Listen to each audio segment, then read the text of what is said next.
అంటే ప్రాబ్లం ఎక్కడంటే ఎఫ్డీసీ తరఫున పోవాలంటే ఎఫ్డీసీ పిలవకూడదు. నాకు తెలిసినంత వరకు FDC should request chamber. Chamber వాళ్ళు అందరినీ కోఆర్డినేట్. ఎందుకంటే ఎఫ్డీసీ పని ఏంటంటే వీళ్ళని కోఆర్డినేట్ చేయడం, జనాన్ని కోఆర్డినేట్ చేయడం. నాకు ఇష్టమైన వాళ్ళు నేను తీసుకెళ్ళడానికి కాదు. సో ఆయన పర్సనల్గా చూసినట్టు పర్సనల్గా తీసుకెళ్ళి ఉంటారు. కానీ మనం we should not object and we should not comment on that also.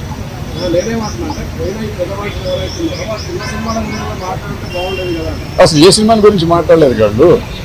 నువ్వు మాట్లాడి ఉంటే నువ్వు దాని గురించి మాట్లాడాలా, దీని గురించి మాట్లాడాలి. మాట్లాడారు, ఆయన చెప్పారు, వీళ్ళు విన్నారు, మీరు బ్రహ్మాండంగా చేస్తున్నారు సార్ అన్నారు, అయిపోయింది. అంత మట్టుకే కార్డియల్ రిలేషన్షిప్ కోసం వెళ్ళినట్టు అనిపించింది నాకు. ఆయనకి మా నాలాంటి వాళ్ళు పని లేని వాళ్ళు చాలామంది కూర్చొని ఇక్కడ ఐస్ ఉంది, కంపు మునిగిపోయింది, ఐస్ బ్రేక్ చేయాలి ఎవడన్నా అని అంటే బ్రేక్ చేస్తాను, బ్రేక్ చేస్తారు. ఐస్ బ్రేక్ అయిపోయి హ్యాపీగా ఉన్నారు అందరూ.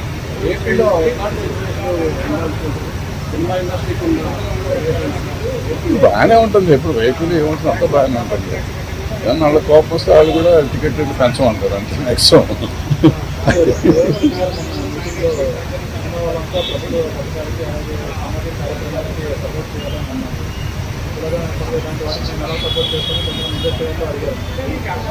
ఇవన్నీ అంటాం కానీ అమ్మా, ఇప్పుడు అల్లు అర్జున్ ఎప్పుడో నా చిన్నప్పుడే చేశాడు, సుకుమార్ డైరెక్టర్లో షార్ట్ ఫిల్మ్ చేశాడు, సామాజిక షోతో చేసింది, ఎన్టీఆర్ ఏదో చేశాడు, చిరంజీవి గారు ఏదో చేశారు. హిట్ టీవీ యాప్ ని డౌన్లోడ్ చేసుకోండి. ఇందులో short news, live news, entertainment movies అన్ని అవైలబుల్ గా ఉన్నాయి. Please download Hit TV app. Hit TV app. Hit TV యాప్ని ఫ్రీగా డౌన్లోడ్ చేసుకోండి.